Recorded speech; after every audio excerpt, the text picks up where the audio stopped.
Hey guys, welcome back to the Home Service Expert. Today I got Chris Yano in the building. If you guys haven't heard of RYNO, one of the top marketing agencies in the country for home service. And he also runs one of the best events of the century, 3 years now, 3 RYNO years. X. That's right. And just legends of the space come and tell us their wisdom, and I've been there every year. Chris is an expert of digital marketing, advertising, business. He's based here with me in Phoenix on the north side. That's right. He's the CEO from 2008 to now. I've got a lot of other stuff here to go back in time. The T-shirt shop. Really? Yano Motorcycles. Motorsports. Geez, you're going way back. Sequoia Technologies IMS, and AT&T Advertising Solutions, which is an interesting story about Bill Russell and Lance Bachman. Sure is.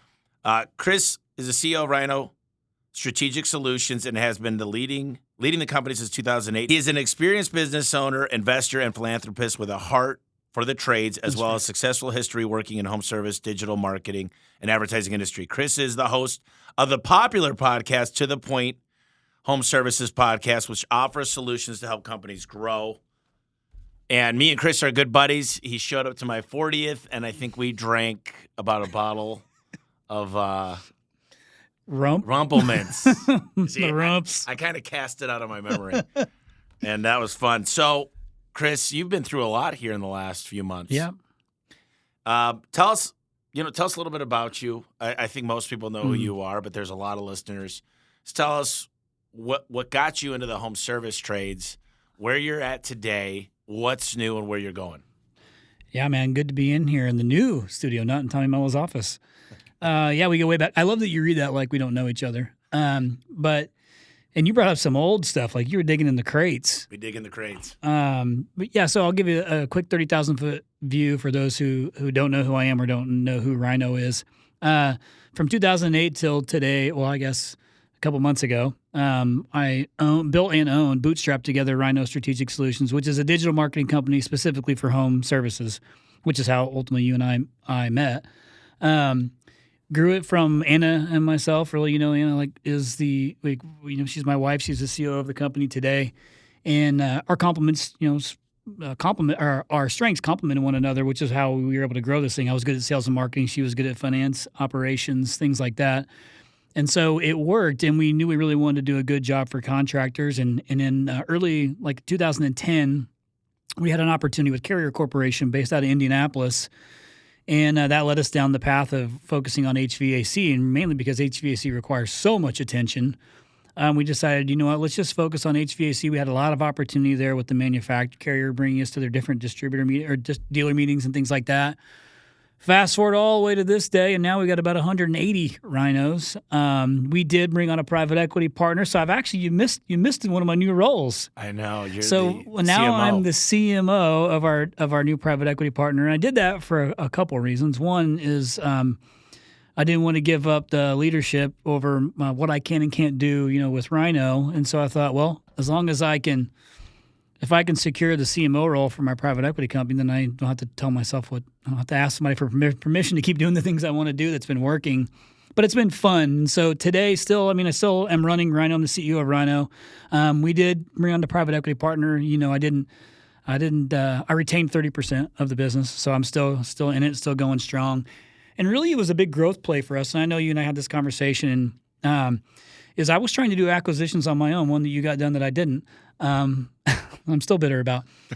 But I've tried to do them on my own with our finance team and our attorneys, and it was like really just being disruptive to us running the business. And I realized, this is why you can bring on some private equity partners that can do some of these things for you. And that's what we're doing. So we brought on the private equity partner in end of April. And so now I have a boss. I just had my first board meeting. That was interesting to be on the opposite side of the table for a board meeting. But so far, post-transaction, they're doing everything they said they would do. They're supporting us in every way they wanted to support us, and we're still growing and kicking ass. So today, it is even though we're so heavily focused on HVAC, plumbing, and electrical, which we call the Holy Trinity in my world, we started focusing on roofing the last 3 years because of all the private equity partners our customers that are private equity partners getting involved in roofing. And then after a few years of testing with some of the garage door guys, we started dipping more into the garage door business. And then I finally after a couple VTs, I was able to come to Vertical Track and then give a presentation there, which was a pretty cool event. So thanks for having me again for that. But so that's where we sit today, man. Are you guys picking up in the garage door space? Yeah, like slowly but surely, it's still trying to feel out who's a good fit for us and who's not. Those who will actually make the calls and commit to the calls and actually hold themselves accountable internally too. But like we onboarded the first 3 that we kind of onboarded in the beginning are still customers today. All of them that you know. Yeah, Jeff is amazing. Yeah, Jeff Sanford is one of them. We have Josh Yeager, smaller company in Chicago. Josh, I love him. Yeah, growing that thing a little bit, and then Vince down in Absolute. So those 3 guys have been great. He does HVAC plumbing, garage doors, because he was Absolute Garage Doors for a minute down there. So he's in all of them, which is cool. You know what's interesting about that is he said to me, I've been talking to him for years, and he goes, dude, I spent the last decade figuring out garage doors to get to 10 million. He goes, my second year in HVAC, I did more. And he goes, you hear all these people saying, oh, yeah, I know HVAC, so I can make it in the garage door space. But he goes, I'm making way more money in these other trades than I was making in garage doors. So I don't know if the myth is true. I think what I'm starting to learn, and I've heard this from a lot of people, is big tickets is easier. It really is. If you build the system right, like I got to go through 17,000 customers a month. I'm in a good spot, and I'm not complaining. But I've got guys that do 1/10 of the customers, and they make way more money. So I don't know if there's a silver bullet when it comes to picking industries. I think you can make it in anything, and HVAC's getting tough because there's really not a lot of acquisitions. A lot of them got eaten up already. I just had a meeting this morning, too, with I don't know how I feel about it. So let me just say, I just had this conversation because I had a franchise from a pest control meeting this morning, and I've kind of avoided pest control because it's such a low, it's the lifetime value is not big. Right. And you're talking residential, $80 a month, or commercial, $350 a month, give or take. And a lot of their big wins in the pest control space are like rodent stuff or termites and or like scorpion, like one-off scorpion stuff or whatever. I just didn't go down that path because I would rather have had the bigger average ticket. It's easier to be successful, in our world and show a good return on investment. But I still believe that even with Vince's business, we'll use him as an example. I still believe you can raise it all, even if you are trying to do quality over quantity, type of methodology. I'm still a fan of doing both and trying to, maybe you focus more on the bigger ticket items, but you don't forget the other stuff, the stuff that's kind of gotten you there. And right. I think that's kind of a little bit what happened. What we realize in the garage door industry is I've studied whether it's Ken Goodrich, Ken Haynes, I could keep going. There's so many people that have helped from the HVAC industry to learn what a turnover is and learn that new equipment is where it's at, because that's not how it's been in the garage door industry. It was service, get in and out, go to the next job. And it's a lot harder to install a garage door because you got to measure it right. You got to get it from the manufacturer. And it's not like I've got a bunch of 5-ton units sitting in my warehouse. Right. I've got to order the right door with the right size, with the right insulation. So, I want to talk to you a little bit more about this acquisition. Because a lot of people, I've been on 10 podcasts in the last week. And everybody's asking me, what's it like? Is it different than you thought it would be? And from my personal view, I have no regrets. I'll tell you what. Same. I thought I knew what living was. I was like, I've always had houses. I've had a really healthy retirement fund. I've always had a lot of money in the bank relative to what I thought. And I've always considered myself I don't have stress. I don't have anxiety. But now I'm like, man, I'm living. Yeah. I'm having fun with my parents. I'm having fun with my niece and nephews. Me and Bree are going to Hawaii in 2 weeks. It's I wouldn't change it for the world of everything that's taken place. And I know you just bought a new house. And I saw a picture, I think yesterday or maybe Sunday, of the beautiful house and gorgeous. What do you think? A lot of people say they lose their identity. They wonder their purpose. You're still the CMO now. But what do you think? Explain to me the process and how you felt going through it and how you feel today. Yeah, it is still a big misunderstanding of you don't just have to sell your business and move on. There's a lot of different options. And I'm going to say I didn't know that either. Again, I was looking at this for how can I continue to stay the course, but with more intellectual capital and take some chips off the table from the 15-year business that Ann and I have built. And what are the options for me? Can I keep going? Can I still run my business? Like I just said, I had to report to a board for the first time. So beyond that, everything else has been really, really good. But to me, I still stand by it. And Ann and I were having this conversation last night. And it was we made the right decision. We feel great about it still, because all it did was allow me to focus more on what's most important to the business and growing it and scaling it. And part of that is acquiring other companies and bringing them into the fold. And that requires a ton of attention. You've been down this road, and it takes a lot of bandwidth, and which then takes me away from growing and scaling RYNO, because that is my job. I am still the CEO of RYNO. I've just accepted the CMO role at Everservice, which is the parent company that now owns RYNO. And it was they really thought, hey, the RYNO marketing playbook works well. Let's implement that across all the other business units. So I took on that role. But listen, we still travel a ton. When we had bought the new place, we'd already been thinking. Remember, we were talking about this when you started, maybe a couple years ago, when we were trying to get you guys to come to Northside up by us, And we were looking on this mountain forever, trying to buy land and build. We have paid off our house before we got our deal done, so we've been really financially responsible. But it springboarded us into what was already a good life into a really great life. It's different in a challenging way, which to me is I need to be challenged because I've been doing the same thing for 15 years. It's making me smarter. I've got more of a pool of people to pick from. What I didn't realize, is when people would say the rich get richer, it comes across negative, but I understand what that means, and it's not so much a negative thing. It's that once you start to get in this mindset and with this in the right circle of people who are also bringing you up, and you can learn from them, and you're able to be vulnerable enough to know getting involved with private equity. Didn't even know that was something I could realistically do. We've got a great friend group between us and our circles and some of the text message groups that we're in. Everybody's challenging each other all the time and supporting each other. But you also learn, I didn't even know that was an option. Or you might give yourself more opportunities by going down this path to get involved in more investments along the way. You didn't even know. So, I didn't even know what ultra high net worth was until about a year and a half or so ago. It's pretty interesting. We're in a thread with Ishmael, Chad Peterman, Aaron Gaynor, Tom Howard, Hoffman, Chris Hoffman. Gaynor, yeah. Yep, Aaron Gaynor. Great. We're all great friends. And we all challenge each other. And I'd say 80% of it's nonsense and 20% of it's really good stuff. But if I'm on a plane or if I'm on a long drive and not the driver, I'll get really into it. And you guys probably see that. But, I mean, these guys go all day. Oh, yeah. And there's a lot of value given there. But one of the things is, Travis Ringy, he's in there. And he started working out a long time ago. And he's always been pushing me when I go to Idaho and visit.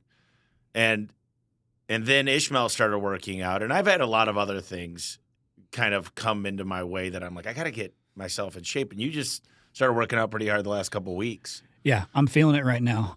Still, we were just talking about that. It is.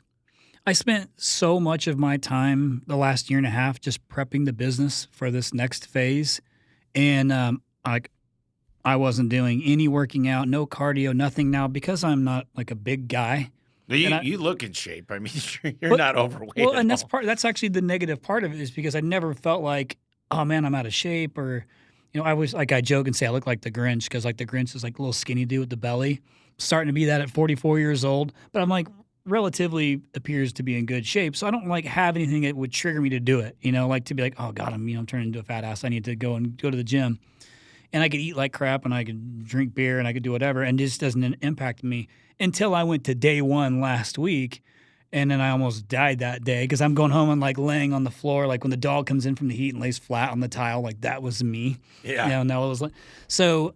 But today was week 2, and I feel better, man. And it makes you sharper, in the morning. I love to get up in the morning and just kind of sit for a minute and be by myself before the kids get up and chaos starts. And then after that, I go to the gym, and then I went to the office. So going in, I've been feeling sharper, and you just feel better about yourself, man. And that does make it. It sounds like cliche, but it totally makes you feel better, and it made me feel sharper going into meetings. That group, it's just the guys text messaging, and I love it. We post our numbers every month. We talk great. We give advice. We talk shit. Yep. And it's Lots great to have groups like that.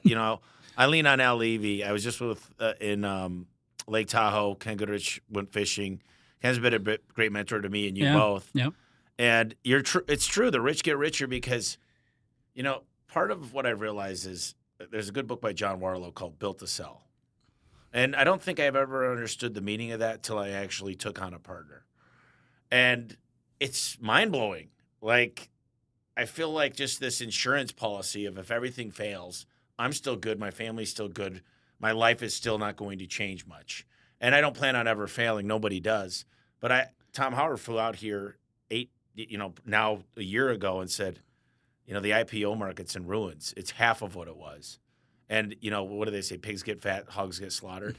And I didn't really know what that expression was until I saw a lot of people there's deals that have happened that haven't gone through. Oh, and there's people, I don't know when this is going to end, but we happen to be, I tell people I'm very lucky. I happen to be in the right place at the right time. The multiples went through the roof with COVID. Same. And like it worked out for me too. All my customers were essential businesses and home services. It's crazy. PPP, the employee retention credits, and it just was like a catalyst. Yeah, I will say that when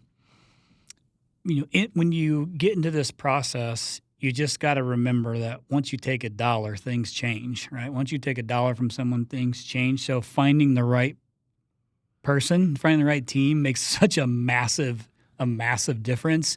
So There's horror stories. There's horror stories of guys that do a deal and they're like, I hear quite a few buddies we know that are just like, this is horrible, we late summers, whatever. But at the end of the day, it's finding the right partners and making sure it's like a marriage, understanding you don't tell somebody after you get married that, by the way, I don't want kids if the other person wants kids. You can't so you got to know what you're doing before you go into it. Yep. And I think that you got to treat the investor like that. But you're right. If they've got a board they report to as well. Sure. They've got their investors. And if they don't give an ROI, the whole fund and raising capital turns into they got to pick winners. Yep. And I didn't understand that till I sat down with these guys and they're like, we got to have a plan to be able to tell our investors because they meet weekly with their board. And if they don't report back, if we're losing money right now, it's okay because we're investing in infrastructure. We're getting the right people on the bus. We're going ahead and spending the money on the branding, whatever that is. But they want to know the report down to the decimal. They want to understand the plan. They want to know your thinking.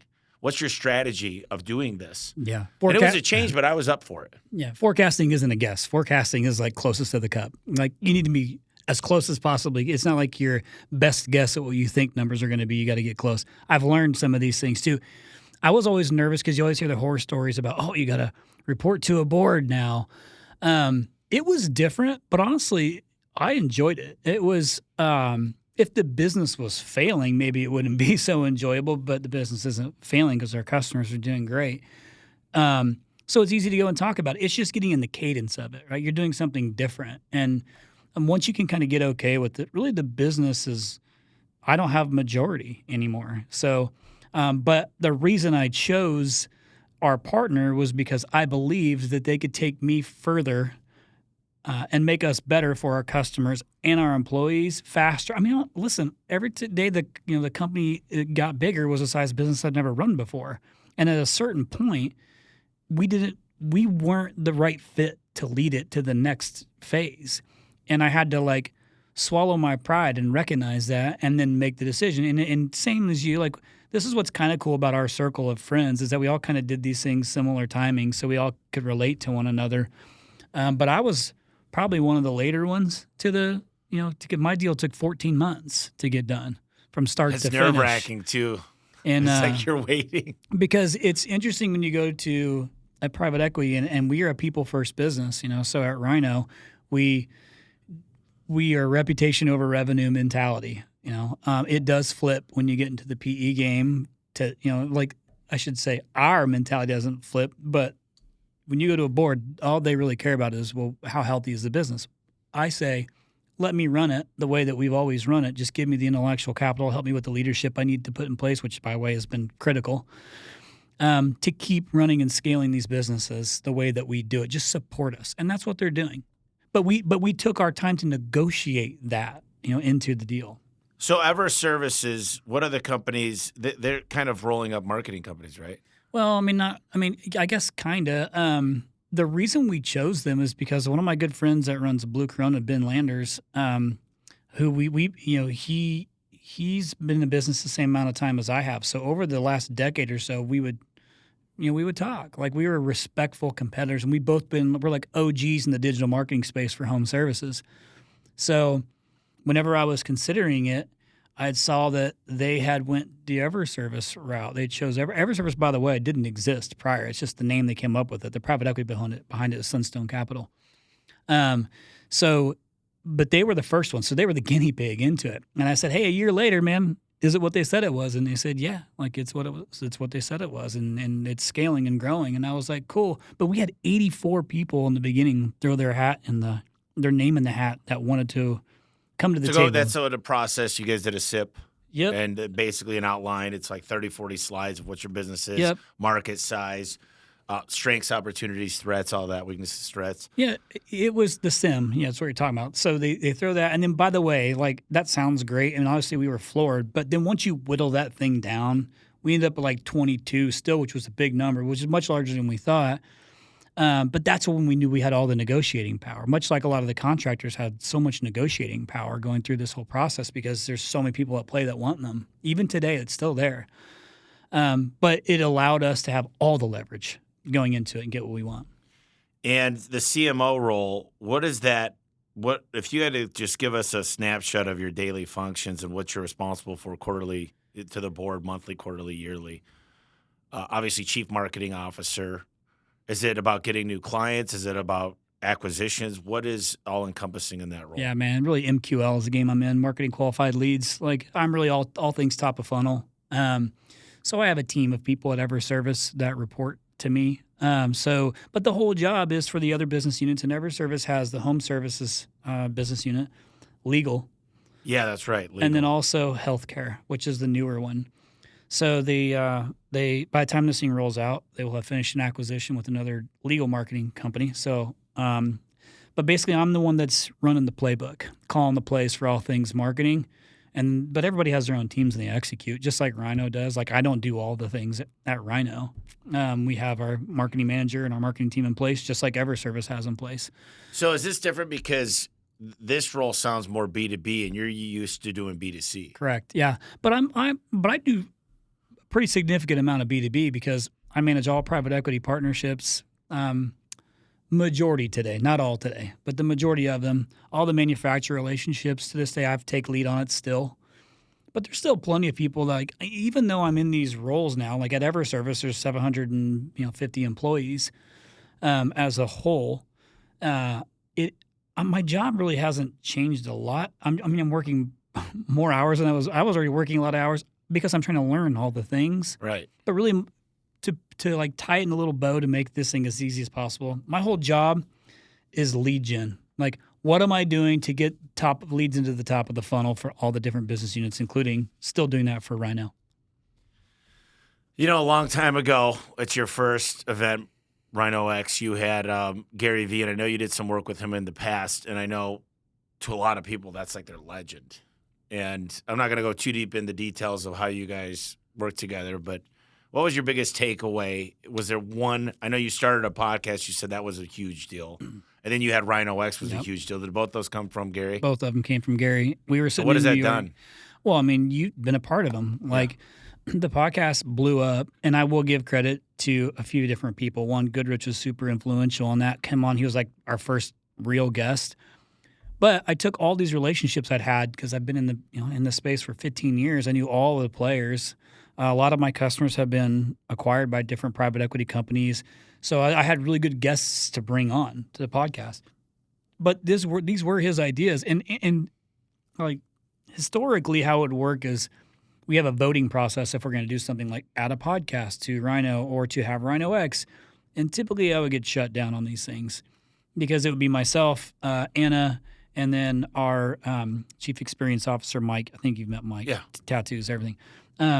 And it's like, which one wins? And then I committed to a vote, unless I really, really wanted to fight for something.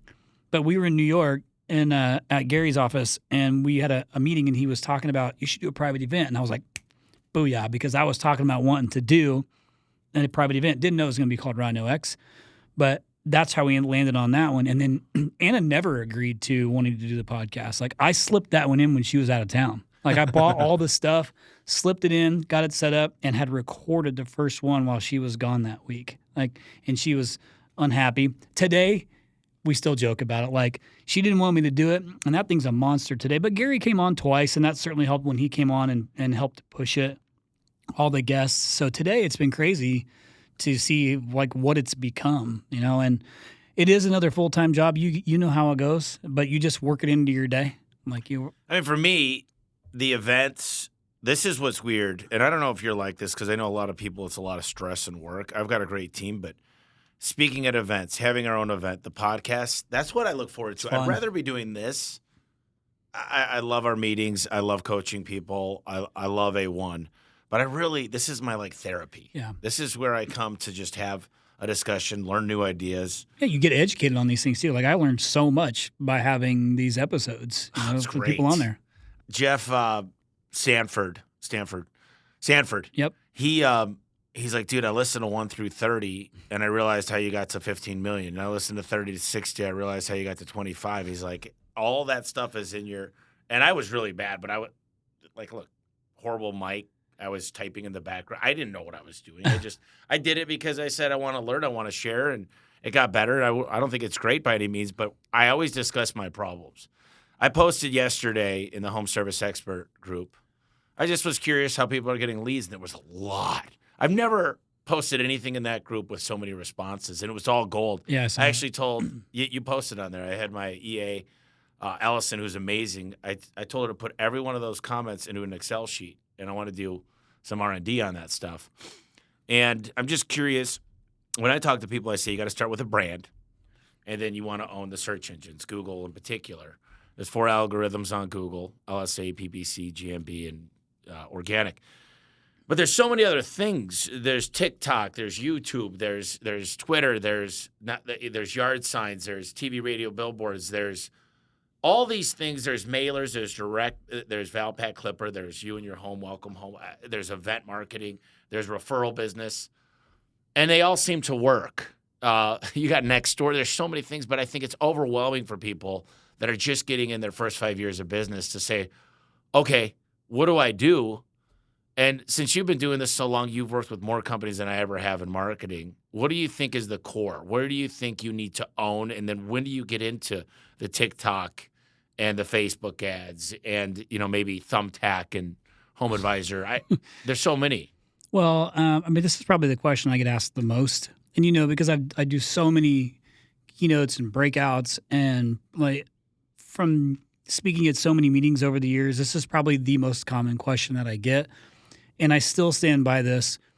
There is no one size fits all, but there are some things that you have to do.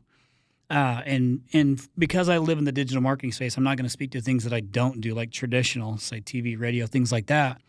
But you mentioned it just a second ago, and I've been saying this. Like right now in the digital marketing space, it's an absolute dogfight. It is a dog fight. It is getting more expensive. More people have money that are spending money that didn't before on marketing, and some that have private equity money backing them are even spending more than normal. So it's driving up all the costs. So you got to be really, really good at digital marketing for that specific industry to know what ads are converting at what rate to save money and things like that. It's a bunch of like nerdy jargon, but at the end of the day, I'm just saying this is where we excelled by being hyper-focused on these industries for so long, because we don't have to guess on what to do to go and get a service lead or to get an install lead for an HVAC company or a drain cleaning lead for a plumbing company. So, but you have to have a friggin' good brand, man. Like that brand is so incredibly important. I've been saying it. Brand equity has never, ever been more important than it is today, right now. So during the pandemic, when that hit, I said the same thing. I was like, man, if you had a good brand, because people are already like, don't know what's going on. And I was like, man, it was so important to have a good brand. If you haven't, start focusing on it then. Clearly, you understand the importance of it for a couple of different reasons. So did I. But it is the foundation of everything. So okay, if you're listening to this podcast and you're newer, and you don't have maybe the money to shell out on a brand, or maybe you do, but it's still new. Like you still have to build brand equity, and that just takes time. There's no like silver bullet for it.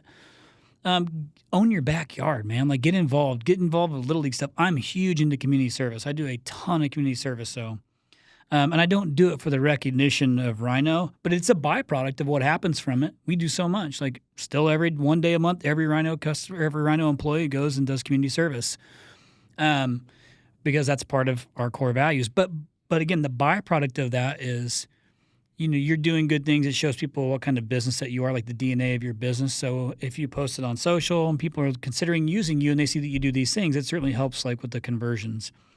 But making sure like your Google My Business listing or your GMB, your GBP, your Google Maps, whatever the heck you want to call it, that doesn't cost anything. Just go in there and make sure it's filled out correctly. If you're if you're in garage doors, make sure you have your category right. If you're in homes or if you're in HVAC, make sure that when you're going into winter, you change your major category to heating versus air conditioning. When you're going into winter or summer, make sure you change it back to air conditioning versus heating because that's the season that you're in. That's what people are searching for. But just make sure that thing is filled out correctly. And by the way, there's a lot of marketing agencies that will come and give you an analysis and give you these things. Like just give it to you. That way you kind of got a roadmap and you know what to do. And they won't, they might try and pitch you, but hopefully most just give it to you. But own your backyard. Like do the little things that matter. Get involved in parades. Use your trucks to tow floats while you're in parades. Like simple little things. Word of mouth is huge. Dude, I don't know when the last time you went to like a BNI thing is or those networking things. It's been a lot of years since I've done that. I'm not going to them today. Like those, I go to bigger ones. But they work. But get involved with them, man. They work really, really well, especially when you're local. Like you mentioned Ringy. I live up in Anthem. Like that's how we built this business. Yeah, you get involved. I'll bet you, no matter who's listening right now, whatever neighborhood or area that you live in, no matter how small it is, probably has some sort of like a Facebook group for that community. Oh, yeah. Get involved in it and just don't sell in it. Just go and give a bunch of free information, educational stuff. So one of those like two major things that Gary V taught me in our like 3 years together was you either need to educate someone or you entertain them. And if you could do both, if you can entertain and educate them both, then it's like the perfect storm. So because we are in businesses that people don't necessarily want to have to reach out to us, right? If we don't have, like nobody, like when I hit my garage door and I had to have you guys come out, I was like, damn it. You let us out a few times. Yes. Not because I hit the garage doors, listeners, okay? I only did it one time. It wasn't my fault. And then I got upsold, and I loved it. Best upsell of my life. Next thing you know, I could open my gates and all my garage doors from my phone. It was beautiful. But you can just own your backyard, own your little communities, get involved in your groups, get involved in the schools. But you can't just like throw some money to sponsorship and then just let it sit there and then do nothing with it and think it's going to bring in a bunch of business with you. You got to get involved, like find the boosters and things like that at your school. Dude, we're talking like grassroots shit right now. Well, that's what most people need to hear. I think the biggest thing that the owners do is they don't have a marketing background. And that's one of the things. There's two things I think you need to keep your eye on is marketing and your financials. Because if you don't really know when to hit the gas and when to hit the brakes, you don't stand a chance. And marketing is, if it's not top down, then it's really hard to just get let's just say you hire a good marketing strategist. There's so many different things like, I do a lot of TV, radio, billboards, and it's kind of the Ken Goodrich or Wizard of Oz, Roy Williams approach. Yep. I think that works because it also helps. Like I just heard your jingle, then I saw your truck, and then I seen a yard sign, and it helps. But the community piece is a piece that's missing from most companies. And it's hard to make the time to do that, but it's just you got to set it up to where it's systematic. And it's an easy one to win, and it's sweat equity. Like maybe you have to invest like a couple $100 or something into like a sponsorship or whatever, but it's sweat equity, and we all can afford to do that. It's just if you want to do it. But listen, if you need to build something, you don't have the money to do it. Like you're doing radio and TV and billboards everywhere. Like obviously, I see you all over the place, and I would say the majority, not that they can't do it, they just can't do it right now. Like you have to be able to have the cash or the money to be able to do those things. So, part of how, what made internet marketing so successful is it's demand, man. It's like people are actively searching for somebody looking for, garage door repair. If they were looking for A1, they would have typed in A1, in this market or whatever. And most do, put that out there. But if somebody's actively searching for garage door repair, garage door installation, whatever it is, that means they're looking for somebody. So why not you? But the problem is that there's like even in my industry, there's so many people that give us a bad name, because you've had shitty internet marketing companies who don't, overpromise, underdeliver. And even as big as we are, 800, 800 contractors as customers, like we get things wrong. Human beings are involved in it. Everybody does. But finding someone who, one, knows your industry is incredibly important, that you trust. And then number two, you always got to make sure that you're asking about reporting. Because to me, especially when you're growing a business, if you're listening to this, you most likely want to provide for yourself and your family, and then your employees, you want to provide for them and their families, and you're the one that accepts the role of either leading the business or being a leader in the business, or if you're just working for a company, no big deal. But if you're an owner or a leader in a company and you're trying to do marketing, you got to know what the marketing is actually doing for you to be able to make any sound decisions. Meaning, was it really new leads? You need attribution. You gotta attach. Like, you gotta know what levers to pull with real numbers. Yeah. So, like, the reason that a Jeff Sanford or a Vince or a Josh Yeager, even a small company like him, he was sub 2 million whenever he came on board with us, which is not typically in our wheelhouse. Is they knew I spent X. Here's how many leads I got. I closed. I booked. I booked at X percent of those. I closed this many, and here's the revenue attached to it. So we didn't have to guess on what worked, and now here we are 3 years later, and we're scaling all of them. Yep. And that's why we even chose to go down this path, is I was like, cool, we can do it in any market, but we got to have the right people who are engaged. I got a question. So when it comes to SEO, I did look at RYNO, I don't know, about 6 months ago, and you guys have some of the strongest backlinks, Scorpions up there, but there's not, for a brand of what you guys do in just home service, it's pretty high. What do you guys do? You got a whole strategy behind out there getting links and putting out, blog posts, and is that something you're still involved in? I'm not involved in it like myself anymore, but in the beginning I was, because SEO is where my core competency was, like me personally. I learned that back in 2004, forever ago. I don't remember if you ever knew this or not, but my sister went to go work at Google in 2001. I didn't know that. Yeah, like right at the end of 2000. She was Tony Stewart's PR girl, Tony Stewart, NASCAR guy. Yeah. Because we're all Indiana guys. We all raced together, And then, but she went to go work for Google early on, and that's how I kind of got interested in even the Google route and learning the things. But a backlink plan is 100% something that we do every single month for every single customer, but it's not like you go and buy them. Like, that was an old school thing, buy as many as you can. It certainly is a quality over quantity, but it takes a lot of man hours of reaching out to different publications or .edus and things that have value to build them. Because SEO is straight man hours, man. It is a ton of hours, and people don't get it. To get really good rankings, you got to be able to do the work. In order to do the work, you got to have the people. I was talking to a buddy of mine who's like, you have no idea if you could do a sponsorship for, let's just say, the Arizona Diamondbacks, and if you looked at their homepage and they were just going to have one link out, but it's super expensive. But he was telling me, because they're like 94, 97 in the rankings, he's like, that one link, if they've only got one external link from that, it could literally put you on the map big time, because it's just their best outbound link that the whole league has.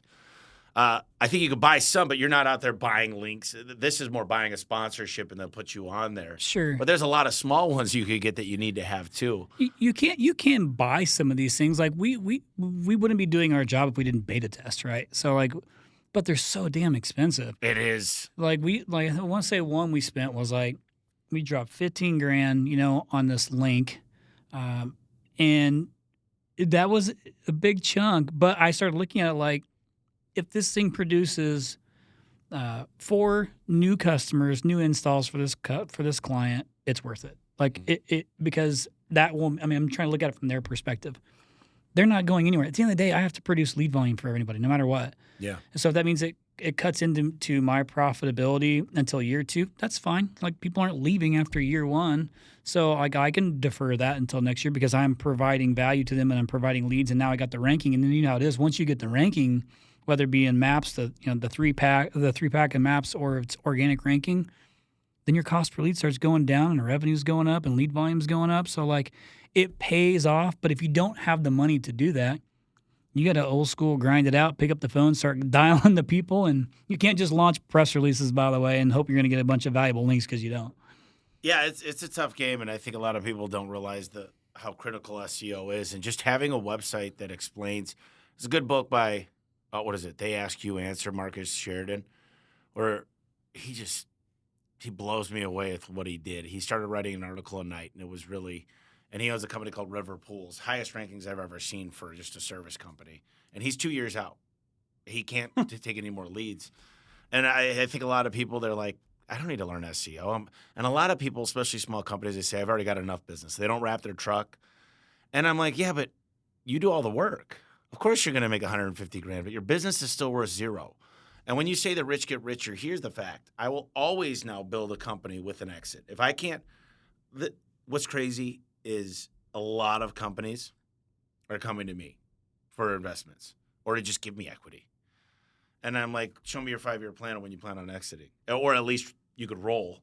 But if it's not under 5 years, what do you got, a 20-year plan? Like, build a company, and if you don't want to sell it, you can make that choice, but make something worth a lot of value.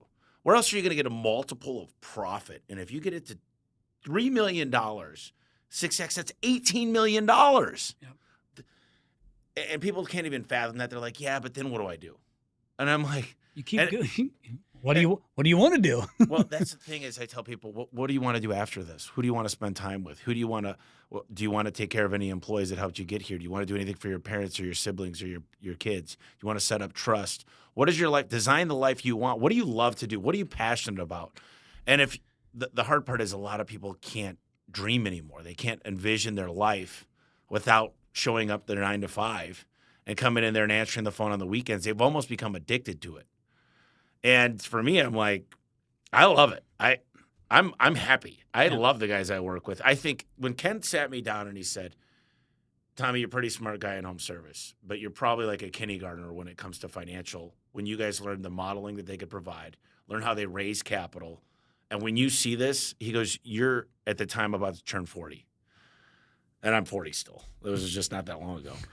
And he goes, you're going to become somebody so great because he goes, I would give away all my money to sit in your seat today. I would take away everything I've had, everything to just be able to go where you're at because you still got, I don't think a lot of us don't realize 40 used to be old for me. I was like 40, they're over the hill. But now I'm like, Ken was right. And I am learning a lot. And I'm like, I have so much more clarity. And I don't know what you would tell somebody that's thinking about possibly selling if you got any advice. I mean, again, I think that, one, you probably have more options than you're even thinking, and you might think you know a lot or you've read up a lot. But there's a lot of different ways to make something great happen.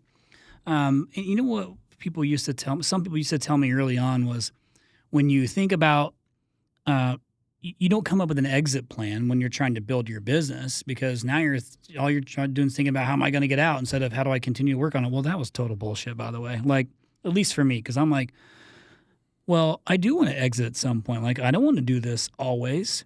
But now that I know what I know, and I've asked this question at RYNO X a few times when we will ask like some of the guys like Geiger or Goodrich or Leland or any of those guys, like they'll say they all would have done it faster. They all would have brought on private equity faster had they known then what they know now because they realized what you could do with it.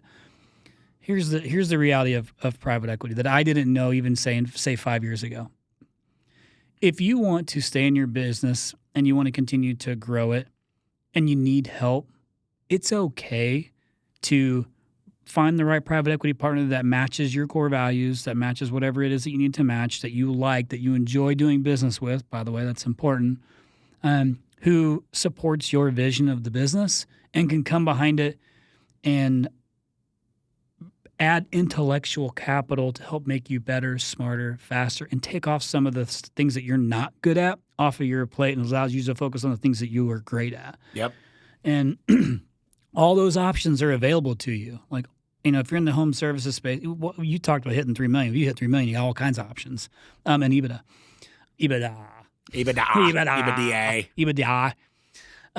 Gosh, I got so sick of hearing that. Like, can't you just say EBITDA? I say EBITDA, but a lot of people are like EBITDA or EBITDA. EBITDA. Yes. But it is, by the way, you will hear that if you get to know in this process, and then you're going to laugh when you hear that because of this podcast episode. But you have a lot of options, whether you want to exit the business or not. But it comes down to, for me, it was this. Where Ann and I got really good at over the last part of our business was I've got 4 kids, so they weren't getting younger, and I didn't want to miss anything. So I tried to I miss some things. You miss some things when you're in business. Like, you can't help it when you're growing and traveling everywhere. But I made the majority of their stuff, if it meant taking red eyes back or whatever. But I realized I don't want to miss things. I want to keep growing this business, and if I could get to a spot where I could find a private equity partner that makes me smarter and more efficient and can help get me good leadership, having recruiting has been fantastic. It does actually free up time for me, not in the sense of like, oh, great, between my 9 to 5, like I've got days off. It's not quite like that. It's just I can do things at different parts of the day that still allow me to make everything, make it to Mason's football game or Berkeley soccer game or whatever. So, and it allows me to grow my business because much like you, where you and I also relate a lot, is we pour into our employees, like our team members. And I get to do that more now, like more. I know I always tell you I love your dream manager position. But by bringing on a private equity partner, I did my due diligence. I found those that would follow what I want to do. I worked that into the LOI. And then, by the way, you want to negotiate everything into that LOI. And then I promise you, if you find the right partner, they'll help you become more efficient. They'll get you some time back where you're only focusing. I'm not saying you get more time back, like you just get more time to spend it on more important things that allow that can free you up. You went to Idaho and played golf or something, or you're in Utah playing golf with your dad. You were like, I didn't know, like you're one place, one day, the next day you're someplace else. Good for you. You did that for yourself. Like, those are called memory dividends. Yeah. And those are the kind of dividends I want to run with. No, 100%. And I'll tell you what, I feel like life is just getting so much better. I don't have any regret. I really don't. I'd love to tell you, hey, watch out for this, make sure you do this. But luckily, we recruited Dan Miller, the president of the company, who has been through this rodeo a dozen times, and just his wife is a partner at the law firm we use. And he's just like, let me handle this. I'll take care of that. I'll do this. And he went in, and then he's like, dude, I'll set you up after this too. He goes, we'll set up your family office. We'll get you with Goldman Sachs. We'll make sure this is happening. What's important to you here? And now it's like, I feel like getting the right people is almost like a cheat code.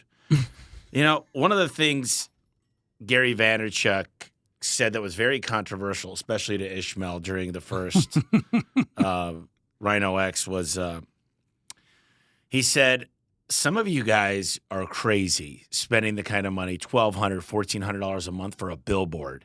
And he goes, some of you guys have 100 billboards. He goes, it might take me 500 Facebook posts to find the right one, but I'll kill any of your billboards. I could outbrand you guys all day long using Facebook. And then he said TikTok and Instagram are growing, or LinkedIn at the time. But what are your thoughts on that? I'm just curious, because I felt like Ishmael stood up and he's like, what do you mean? But it was that was an interesting moment. I got to go back and find that. I turned that into a podcast too. I remember that and thinking like, damn, he is pissing straight in his Cheerios.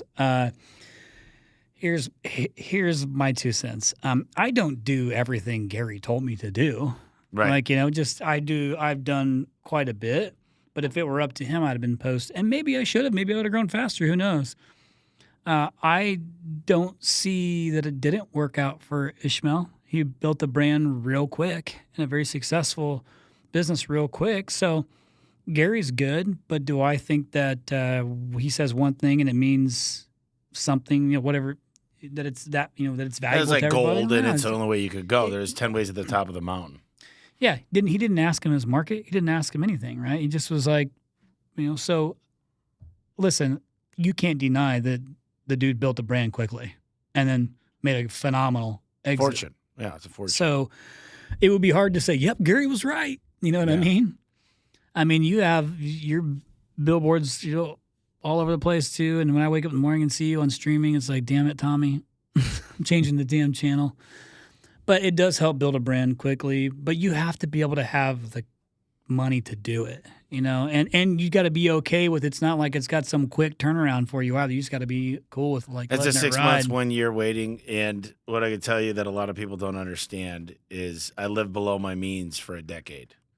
I didn't move into a nice house. I didn't drive a new car. I didn't go out to these expensive vacations. I literally reinvested into the company and put it back in and hired better people and brought on another benefit like a 401k. Then I brought on, obviously PTO, buying the tools, sending the guys to Phoenix, buying an apartment complex for them when they stay here. All that stuff cost money, but that's a business expense that I needed to put back into it. And, I don't have any regrets. I just, I'm 40 now. The old expression is so true. I wish I knew then what I know now. And I used to hate that when my dad and my uncle was, I wish I knew then what I knew now. But I don't think I could. There's no way I could put this into a book. I could. I mean, I put a lot into Home Service Millionaire and Elevate. It was a fun book. But you got to kind of experience this stuff to know what it's like to be in this situation. You can't write a book of the feelings that you go through when you hire somebody bad or when you get stolen from or when somebody totals a truck. Or when somebody, two guys, we had to go separate directions because they both got in a car accident. So they got to go get tested. And they both came back with THC. And they're great installers, but they're uninsurable. Yep. And so some of this stuff you got to experience. And the faster you could be around people that have been through it, that could talk to you about it. And you could build like our group that we text message with. And they're trusted confidants that will take, and it feels like we're always trying to help each other. Yeah. And that's the difference is very few people get an opportunity to hang around with groups like that. I think I want to add just one simple thing. And I wish, I've said this a few different times, and I still can't remember who gave me this advice, and it's so simple. But it really played into, well, I'll take a step back. In Houston, when you and me flew down and we were speaking at that event, American Dream event, was the first time I ever shared the story of like RYNO. And not only RYNO, but like my life leading up to it. A lot of like 9 mistakes. All the failures I made. Yes, thank you. And it was the first time I actually shared that whole story because all the way up to like a certain point, like I was ashamed of those things that happened to me. Like as I was building the business, I went through foreclosures, repossessions, like things you don't want to talk about because you're ashamed of it. Would I go back and do it all over again the same? I mean, those are pretty sucky times.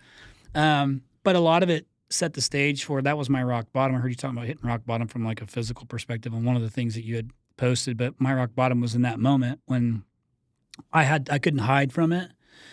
But somebody told me early on then, Chris, whatever you do, just remember this, like doing good is good business. So you're a good guy, Chris. Let all the stuff go. Like you made mistakes, but you aren't out of business, like still run the business. And part of it is, I thought, that's when I said reputation over revenue is, Ann and I made the decision at that point in time that we're always going to continue to give back no matter how bad of a situation we're in. We never had to, in the last decade of this business, have to make a decision based off of financial fear, ever. So we always made the right decision for the customer. And then as the business got bigger, we shifted into making sure that we focus so much on our employees, because without them and giving them all the tools they need and all the benefits and taking care of them and caring about them, if we didn't do those things, then they wouldn't service the customer at the like elite level we needed them to do.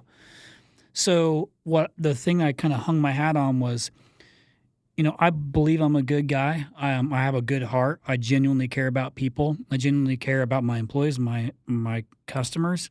And so I make decisions based off of that feeling. Now I know how to pay attention to my financials, but I believed, you know what? I do good, and that is good business, and it worked out well for me. Be a good guy. Don't be an asshole. Well, there's a lot going on in home service about, I don't know if I should go down this road. Then don't. But I'll just say, the last person, and I'm not talking about an individual right now. I'm talking about just in general. There's a lot of advice out there of people that don't actually do the stuff in their own business. They don't live it. They preach it, but they don't live it. They don't enjoy their business. And all I would say is, I don't make money. My events are not meant to make money. My books are not made to make money. My podcast isn't meant to make money. It's for me. Yeah. And I want to help a lot of people out with it, but when I train somebody and I'm coaching them, it makes me a better person and better at what I do. And I make my money from A1 garage door service. That's where my main nut comes from. And I don't need to coach anybody for money. I don't need them to get in a group. I think there's an opportunity for a lot of people to make a lot of money and have freedom and elevate their mindset. And that's why I'm doing this stuff. And it helps me. Yeah. I look forward to that like I look forward to church. Like I need that in my life. Yep. Because without it, I'm a little bit lost. Yep. Without out there figuring out my ideas, I work through them in podcasts and I talk about things and I learn things and then I apply things. So, I want to get back to one thing here because you've been doing marketing so long and you've seen so many different industries and businesses. There's certain metrics that you need to focus on. And I'm just curious if you had to break down 3 of them, but I want to talk about the elephant in the room with most businesses that aren't charging enough. Because a lot of people get mad at me about this, and especially on TikTok, these little haters that live in their parents' basements. They say, I would never pay that for anything, but yet they're wearing Jordans and they got a brand new iPhone and they're going out to $300 dinners and they're renting a Lexus. You hear all these people that they say, well, I would never pay that much for home service, but what's your biggest asset for most people? Their home. What's the number 1 ROI in the home? The garage door. So I don't want to hear their bullshit, but anyways. Hey, how do you really feel? It annoys me. I can see that. So the question is, if you had to break down the metrics of when you're like, I'm sure you fired clients, and I'm sure the biggest complainers are the ones that aren't focused on the numbers that just expect you to pull magic. So what would you say someone needs to pay attention to, regardless of the marketing company? Then we'll talk a little bit about RYNO. Yeah, I mean, I've talked about this forever. And the facts, like, they will set you free.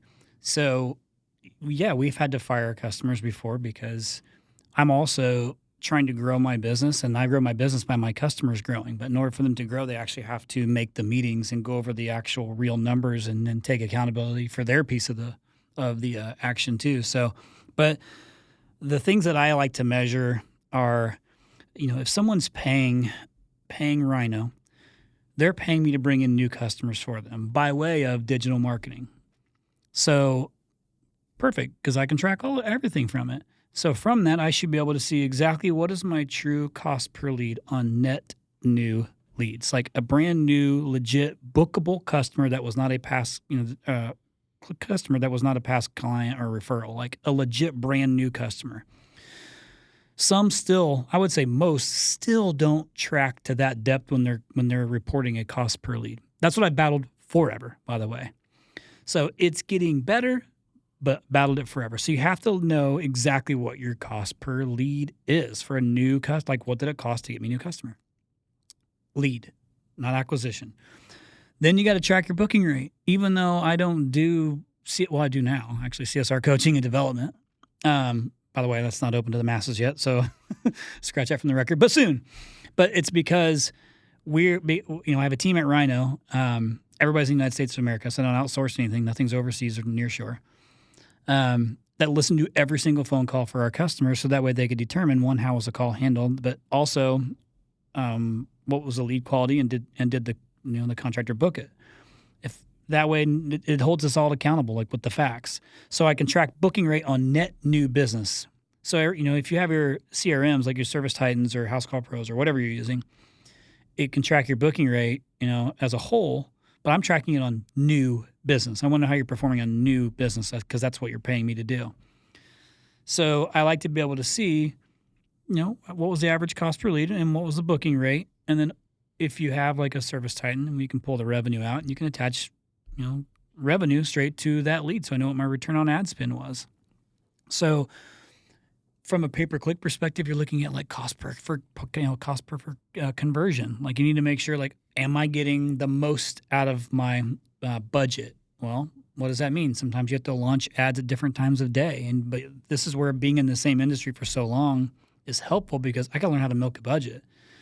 So you figure out what ads to run at what time that have the lowest cost per conversion, but the highest booking rates, and that's how you get scrappy, when it's in a market like it is now. But at the end of the day, if you track nothing else, and every marketing company can do this for you, by the way. If they say they can't, they're lying to you.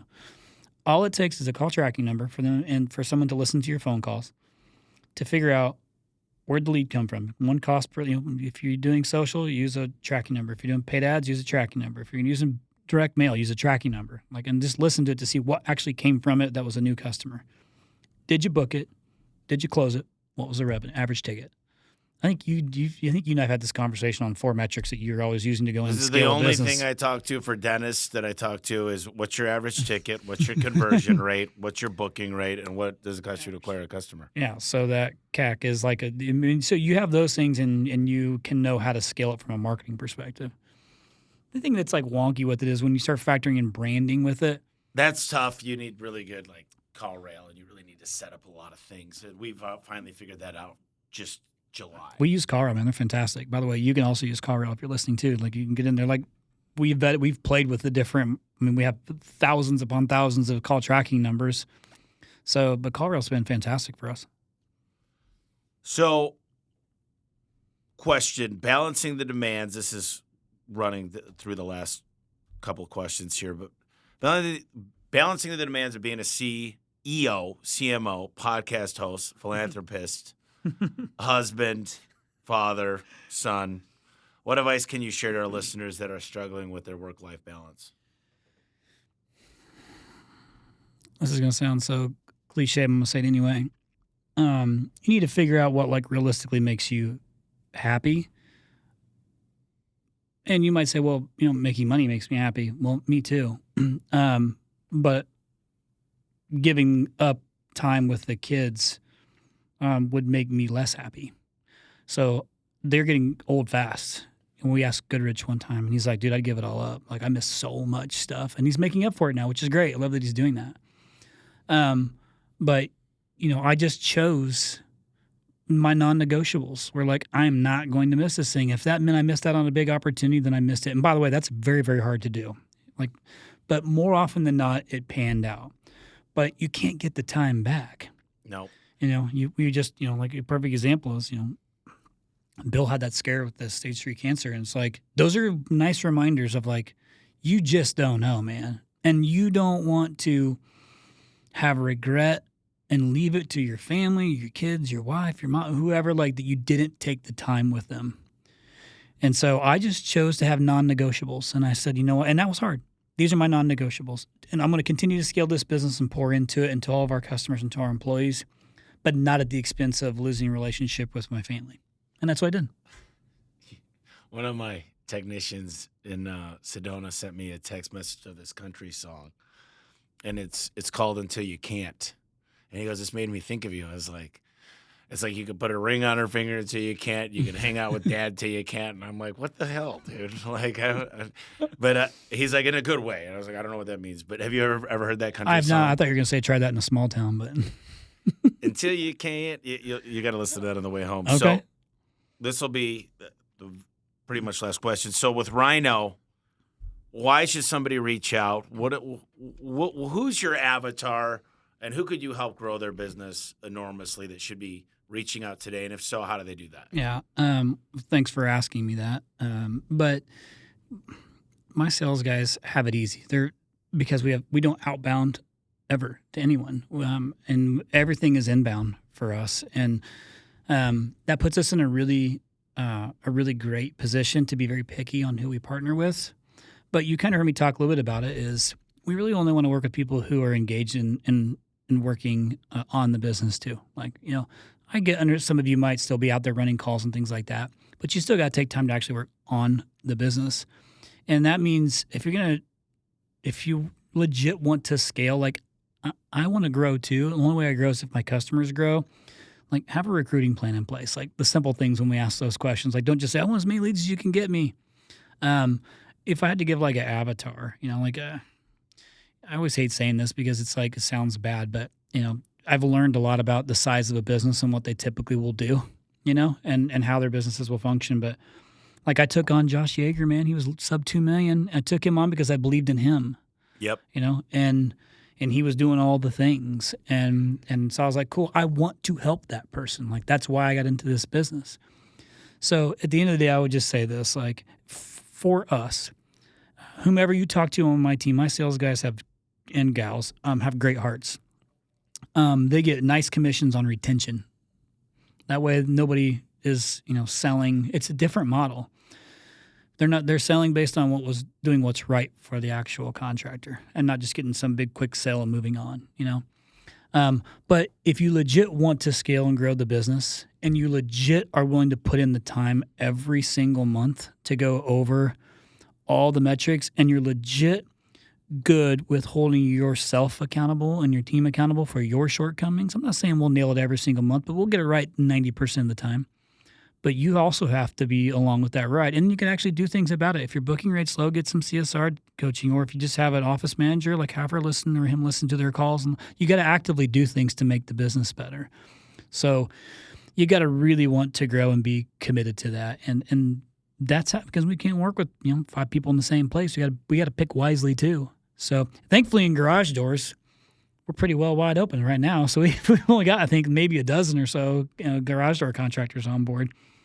Which by the way was great from Vertical Track. Thank you. It's hard in garage doors to get the kind of money that roofing and HVAC has, but I love the industry. And if someone wants to reach out to you, what's the best way to do that? I mean, easy to say. Like if it's me, by the way, I live my life on the record, so it's pretty easy to connect with me. You can find me on social media personally, but if you want to connect with RYNO, it's pretty easy. Go to RYNOSS.com. That's looks like it says RYNOS, but it stands for RYNO Strategic Solutions. So RYNOSS.com. You can follow us on social. You can also listen to the To The Point Home Services podcast, which is Tommy's real favorite podcast. He'll say it's not. Great podcast. What do you guys? How many? You guys just passed 1 million or something, or 1.5 million? We're just past 1.5 million.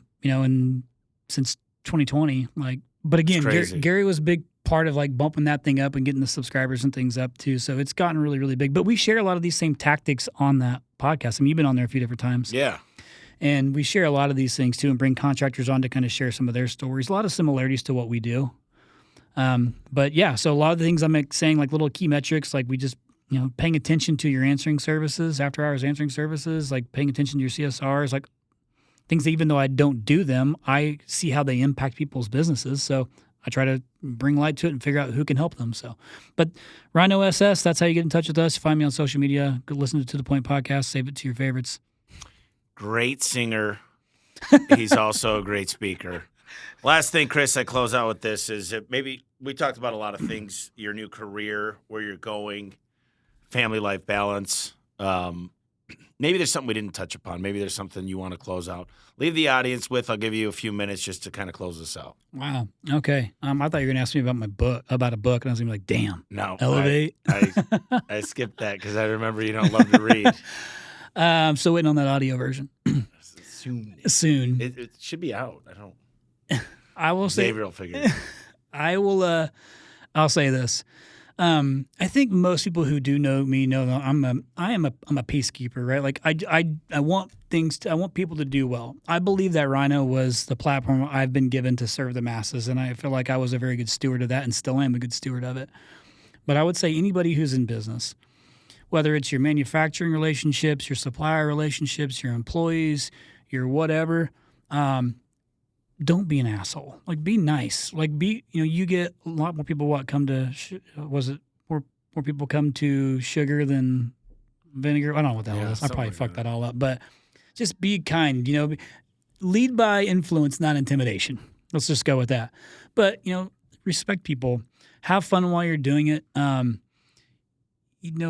have some of these different private equity partners that I have that I dread getting on the phones with them, and if they weren't so large of customers for me, I will probably fire them. Because what happens with some guys? I mean, just the way that they talk to somebody, like degrading somebody, or talking to somebody, or just being very disrespectful and rude is something I don't want to deal with. I don't think my employees deserve that. It's not worth it for me. So I'm telling you, I would want to jump through more hoops for that person if they treated us a little bit differently, just like I do the others that actually have respectful relationships. So, having worked with, I have manufacturers as partners, that I'm a part of, and they treat me with respect, and we help one another. So everything is difficult, and I will finish with this. So 1, be nice to everybody. Things will get you much further faster. Number 2, do not forget that being vulnerable enough to ask for questions is an absolute superpower. We look at it as shame, we look at it as we can't let our pride go. But let me tell you, once I started asking questions and I let that go, Like I let go of thinking I knew everything. Even when you get with your buddies, like in our text message groups, like I get my chops busted like everybody else does.